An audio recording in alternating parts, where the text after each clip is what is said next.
Kita ke informasi mancanegara, pemirsa. Pasukan Garda Revolusi Iran meluncurkan rudal balistik ke pangkalan Amerika Serikat di Yordania.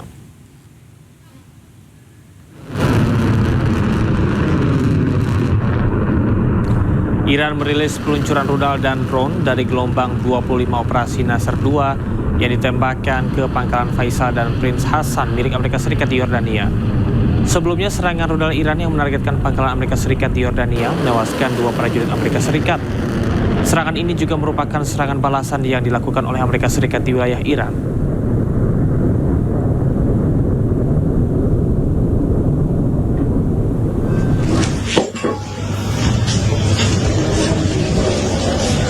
Sementara itu, pasukan Amerika Serikat yang berada di Yordania tampak mengevakuasi diri dari serangan rudal balistik Iran. Pasukan Amerika Serikat memasuki bunker untuk mencari perlindungan.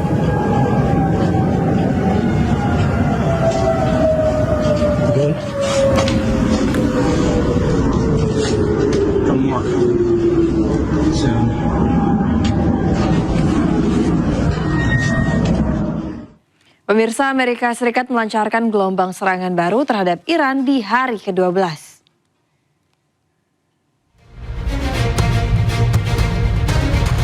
Komando Pusat AS atau CENTCOM melaporkan serangan ini bertujuan untuk melemahkan kemampuan Iran, terutama dalam menyerang kapal-kapal komersial di Selat Hormuz.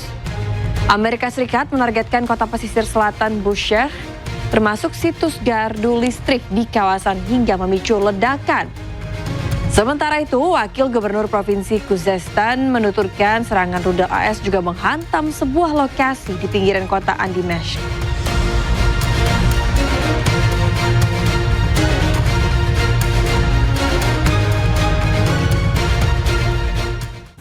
Iran memamerkan armada drone kamikaze andalannya, termasuk jenis Shahed 136 di dalam bunker bawah tanah rahasia.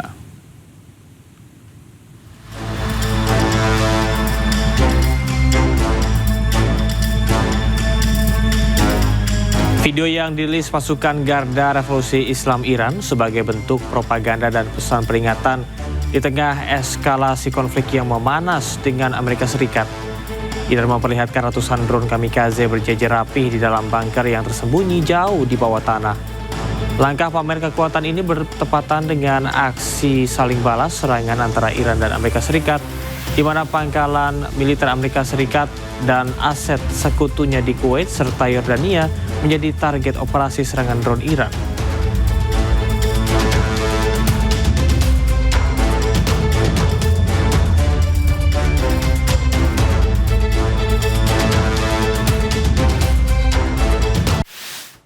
Pasukan AS kembali meluncurkan serangan militernya di tengah memanasnya konflik AS dan Iran. Serangan tersebut menghancurkan perbatasan Iran dan Irak, Shalom Sheikh.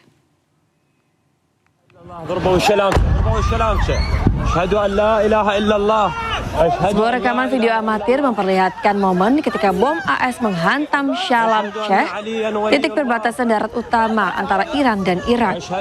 Orang-orang terlihat panik dan berlarian saat ledakan dan kebakaran hebat terjadi di wilayah yang dikenal sebagai jalur perdagangan tersebut. Media Iran melaporkan 2 warga sipil tewas akibat serangan militer Amerika Serikat.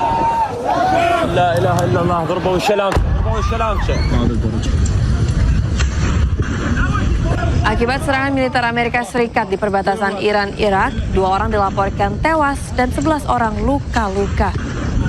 Sebuah video menunjukkan dampak usai bom AS menghantam wilayah Shalom Sheikh. Saat proses evakuasi, sejumlah mayat korban nampak terjebak di antara reruntuhan bangunan yang terbakar.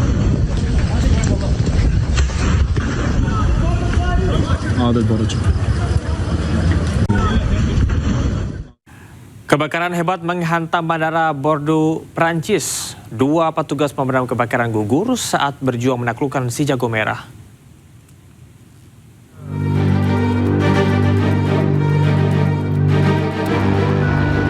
Dua petugas pemadam kebakaran dilaporkan tewas saat memadamkan kebakaran besar di kawasan Merignac dekat Bandara Bordeaux, Prancis.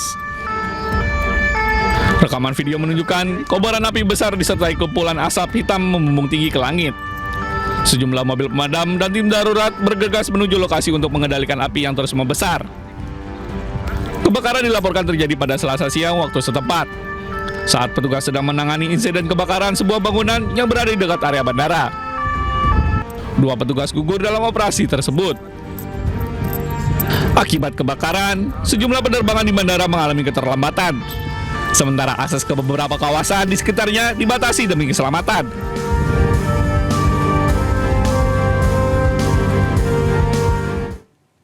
Tabrakan keras 2 tram mengguncang kota Rotterdam, Belanda. 15 orang terluka, memicu operasi penyelamatan besar-besaran dan menutup salah satu jembatan ikonik di kota tersebut.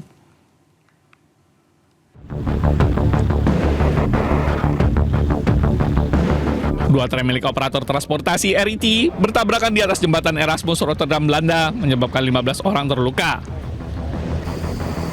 Rekaman video memperlihatkan 2 gerbong yang masih saling menempel akibat benturan keras. Puing-puing berserakan di dalam gerbong, sementara petugas darurat memasang garis pembatas di sekitar lokasi kejadian. Menurut otoritas, kecelakaan terjadi saat salah satu tram berhenti untuk menunggu jembatan ditutup kembali setelah sebuah kapal melintas. Namun, tram lain yang berada di belakang gagal berhenti dan menabrak bagian belakang tram di depannya. Wali Kota Rotterdam, Carola Schouten, menyebut insiden ini sebagai peristiwa yang langka. Ia menegaskan bahwa prioritas utama pemerintah saat ini adalah memastikan seluruh korban mendapatkan penanganan medis yang diperlukan. Well, there was a crash this morning between the 2 trams. One tram was standing still, waiting for a boat to pass the bridge. And the other tram was coming from the back, and they hit actually the first tram.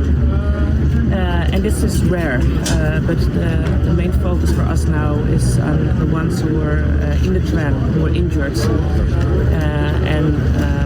Luckily, there were some people who, that we could treat here on the bridge. But there are also some people in the tram that had to go to the hospital because of the injuries. Hingga kini,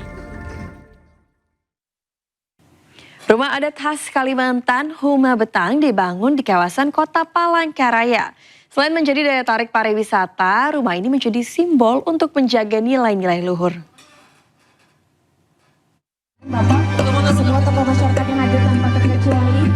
Pemerintah Provinsi Kalimantan Tengah resmi memulai pembangunan Huma Betang di kawasan bundaran besar Kota Palangkaraya, Kalimantan Tengah. Pembangunan Huma Betang ini bertujuan menghadirkan pusat pelestarian kebudayaan Dayak yang representatif di jantung Kota Palangkaraya.